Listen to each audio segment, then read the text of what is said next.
To my YouTube channel Mom Nation. आप देख रहे हैं मुझे यानी कि सुप्रिया को मेरे यूट्यूब चैनल मॉम नेशन पर।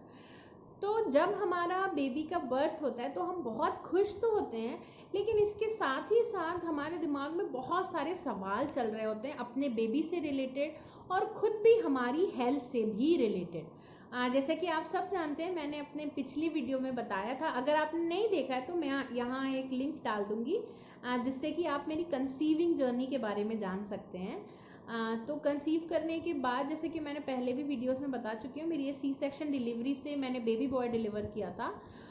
तो डिलीवरी के बाद मैंने अपने बच्चे के लिए तो बहुत रिसर्च कर रखा था।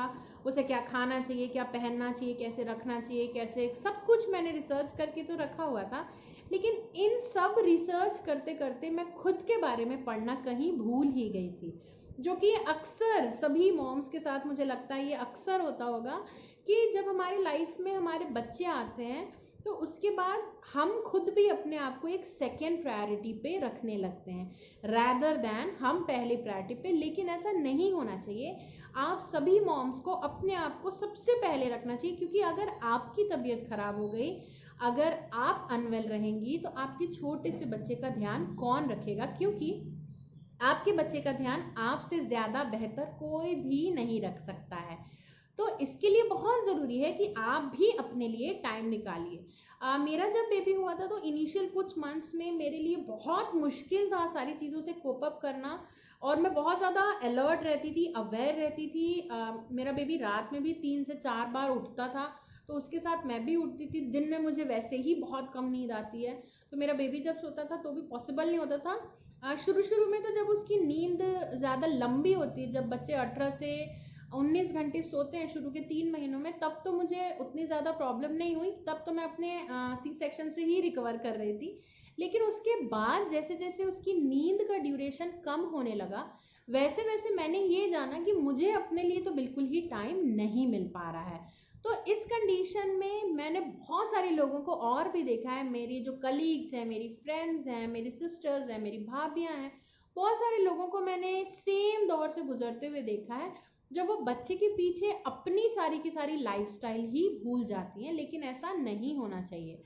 तो आज इस वीडियो में हम ये जानेंगे कि कैसे आप अपने बच्चे का एक शेड्यूल बना के अपने लिए भी थोड़ा सा टाइम निकाल सकते हैं, बिना अपनी मदर ड्यूटी से कॉम्प्रोमाइज किए हुए। तो बिना किसी और डिले के चलिए आइए आज का वीडियो शुरू करते हैं।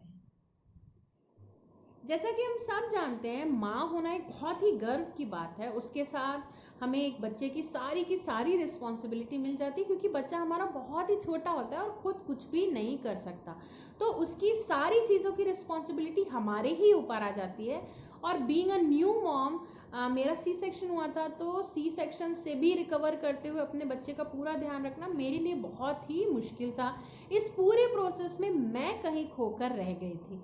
लेकिन कुछ टाइम बाद मैंने जब अपने आप को, मैं बिल्कुल आईना देखना ही भूल गई थी, लेकिन कुछ टाइम बाद जब मैंने अपने आप को मिरर में देखा तो मैं देखकर शॉक रह गई कि मैंने ये अपना क्या हाल बना लिया। और उस दिन से मैंने सोचा कि मैं अपने और अपने बेबी की बॉन्डिंग को अपनी लाइफ के बीच में नहीं आने दूंगी। तो ये वीडियो है एक मोटिवेशनल वीडियो आप सभी लेडीज़ के लिए, जो कि ये सोचती हैं कि चाइल्ड बर्थ के बाद आपकी लाइफ ख़त्म सी हो जाती है। ऐसा नहीं है लेडीज़, बिल्कुल भी। एक बच्चा आपकी ज़िंदगी में खुशियों को बढ़ाने के लिए आया है, ना कि आपके लाइफ में सैडनेस और पोस्टपार्टम डिप्रेशन लाने के लिए। तो मेरी जो सबसे पहली जो मैं बात आप लोगों से कहना चाहती हूँ वो ये है कि आप अगर अपने बच्चे को बहुत अच्छी तरह ऑब्जर्व करेंगी तो आप ये देखेंगे कि आपका एक बच्चा लगभग एक फिक्स पैटर्न फॉलो करता है। उसके सोने का, उठने का, खाने का, हर चीज़ का एक फिक्स टाइम होता है। और लगभग उसी टाइम के आसपास आपके बच्चे को रोज़ भूख लगेगी, आपके बच्चे को रोज़ उसी समय पे नींद आएगी, आपका बच्चा रोज़ उसी समय पे मतलब उसे पॉटी आएगी। अगर आप एक प्रॉपर ऑब्जर्वेशन कर सके तो आप ये देखेंगे कि आपके बच्चे का एक फिक्स टाइम टेबल है, जो कि अगर आप समझ लें तो उसके अकॉर्डिंग आपको अपना टाइम टेबल बनाने में बहुत ही आसानी होगी। इसके लिए बहुत ज़रूरी है कि आप अपने बच्चे का एक टाइम टेबल बनाना शुरू से ही शुरू करें। अक्सर हम मॉम्स ये सोच लेते हैं कि अभी तो हमारा बच्चा बहुत छोटा है, ये सब करने के लिए तो बहुत उम्र पड़ी है, थोड़ा और बड़ा हो जाए, थोड़ा और बड़ा हो जाए। यही करते करते हमारा जो बेबी है वो बहुत बड़ा हो जाता है और हम फिर अपनी आइडेंटिटी क्राइसिस से जूझने लग जाते हैं। तो इससे बचने के लिए मेरी ये सलाह रहेगी आपको कि आप बच्चे का खुद से एक टाइम टेबल शुरू से बनाना स्टार्ट करिए।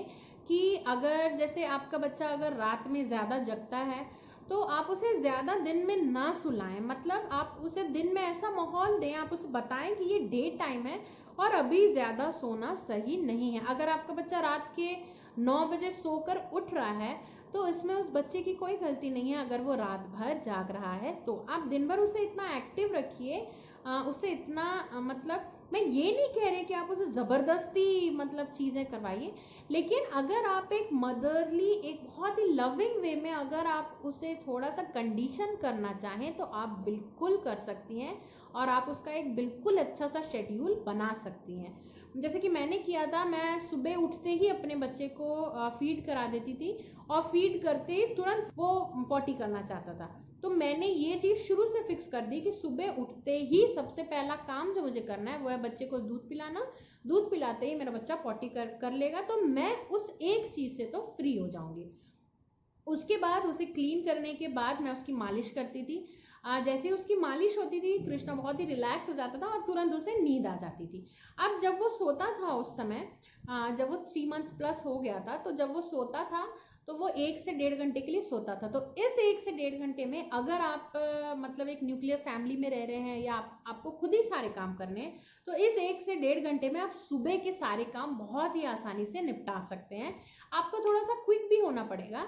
आप अपना भी मतलब सारा काम कर सकती हैं, ब्रेकफास्ट कर सकती हैं, सब कुछ कर सकती हैं आप इस 1 से 1.5 घंटे में। 1.5 घंटे बाद मेरा बेटा उठता था तो मैंने ये शेड्यूल सेट कर दिया था उसके लिए कि सुबह उठ के दूध पीना, दूध पी के पॉटी करना है, पॉटी करके मालिश, मालिश करके सोना। तो ये अगर आप जितनी रिगरसली, जितना बार बार रोज रोज रोज आप ये चीज़ रिपीट करेंगे, आपका बच्चा उतना इस चीज़ के लिए यूज्ड टू हो जाएगा कि अच्छा अब ये होने वाला है और उसके बाद मुझे ये करना है। तो ये चीज़ मैंने आपको एक बताया कि आप धीरे धीरे उसका एक शेड्यूल शुरू से ही बनाइए, तभी आपका बच्चा उस शेड्यूल को फॉलो करेगा। और ये सब चीज़ों में आपकी मालिश का बहुत ही इंपॉर्टेंट रोल रहता है। मैंने अपने बच्चे के साथ ये चीज़ ऑब्जर्व की कि जब भी मैं उसकी मालिश करती थी उसके 1 आध घंटे, आधे घंटे बाद वो सो जाता था। तो सुबह के टाइम में एक बार उसकी मालिश करती थी, फिर वो उठता था, खेलता था, उसके बाद थोड़ी देर बाद मैं फिर उसकी मालिश करती थी। मालिश करने के 15 से 20 मिनट बाद मैं उसे एक बाथ देती थी। नहाने के बाद और उसे ब्रेस्ट मिल्क फीड कराती थी, तो फीड करते करते ही वो सो जाता था। तो दोपहर में मैं इस टाइम का यूज़ करती थी अपना लंच करने के लिए और फिर खुद भी एक क्विक नैप लेने के लिए अपने बच्चे के साथ। ये बहुत ज़रूरी है कि आप काम के साथ साथ अपना भी ध्यान रखें और अपने लिए भी टाइम निकालें। तो अगर आप ये जो गैप्स हैं, अगर इनका पता लगा लें अपने बच्चे के जो स्लीप साइकिल है, अगर उसकी जो स्लीप विंडो, अगर आप वो पता लगाने में कामयाब हो जाती है तो आप अपने लिए और ज़्यादा और बेहतर समय निकाल पाएंगी। क्योंकि मुझे पता है कि कृष्णा जब दोपहर में सोता था तो वो 2 से ढाई घंटे सोता था। तो इस 2.5 घंटे में मैं आराम से अपना लंच भी कर लेती थी और एक अच्छी सी नैप लेकर रिफ्रेश भी हो जाती थी। शाम को फिर जब मेरा बेटा उठता था तो मैं उसे फीड कराती थी उठते साथ ही, क्योंकि 2 ढाई घंटे वो सो चुका होता था तो उसे भूख लगी होती थी। तो शाम का फिर जब तक वो खेलता रहता था तब तक फिर मैं अपना डिनर प्रिपेयर कर लेती थी और फिर शाम की एक बार उसको और मालिश दे देती थी। शाम की मालिश करवाते ही कृष्णा को 8 साढ़े 8 बजे मैं उसकी मालिश करती थी, करते ही उसको नींद आ जाती थी। फिर जैसे ही वो सोता था फिर हम अपना डिनर करते थे, मैं सो जाती थी। तो अगर मैं ये सब इसलिए बता रही हूँ क्योंकि अपनी जर्नी बताने से मैं आपको ये बताना चाहती हूँ कि जितने इजीली मैंने ये सारी चीज़ें हैंडल की वो आप भी कर सकते हैं। आपको सिर्फ ज़रूरत है अपने बच्चे का जो शेड्यूल है उसको फिक्स करने का। दिन में आप उसे जितनी देर, अब ऐसा नहीं है कि अगर वो 4 घंटे सो रहा है तो मैं उसे सोने दूंगी। जैसे ही उसका 2 ढाई घंटे का जो स्लीप साइकिल है, वो नैप पीरियड उसका कंप्लीट होता था, मैं लाइट ऑन कर देती थी, थोड़ी आवाज़ें करने लगती थी आसपास। मतलब धीरे धीरे सटल हिंट्स मैं उसे देती थी कि बेटा अब तुम्हारे उठने का टाइम हो गया। क्योंकि आप अचानक अगर बच्चे को नींद से उठाएंगे तो बहुत ही ज़्यादा इरिटेटेड रहता है वो। तो इस तरीके से आप अपने बच्चे को धीरे धीरे एक शेड्यूल में ढाल कर अपने लिए भी टाइम निकाल सकती हैं और आप भी एक हेल्दी लाइफस्टाइल बैलेंस कर सकती हैं एक प्यारे से बच्चे को रेज करने के साथ ही साथ। तो मैं आशा करूंगी आपको मेरा ये वीडियो थोड़ा सा हेल्पफुल लगेगा और बहुत ही ज़्यादा अच्छा लगेगा। अगर आपको मेरे वीडियोस अच्छे लगते हैं तो एक लाइक करना ना भूलें। नीचे कमेंट सेक्शन में कमेंट करके आप मुझसे अपनी सारी बातें शेयर कर सकते हैं। और अगर आपने अभी तक मेरे चैनल को सब्सक्राइब नहीं किया है तो प्लीज़ मेरे चैनल को सब्सक्राइब करिए। Until next time, see you, bye bye, stay happy and stay connected.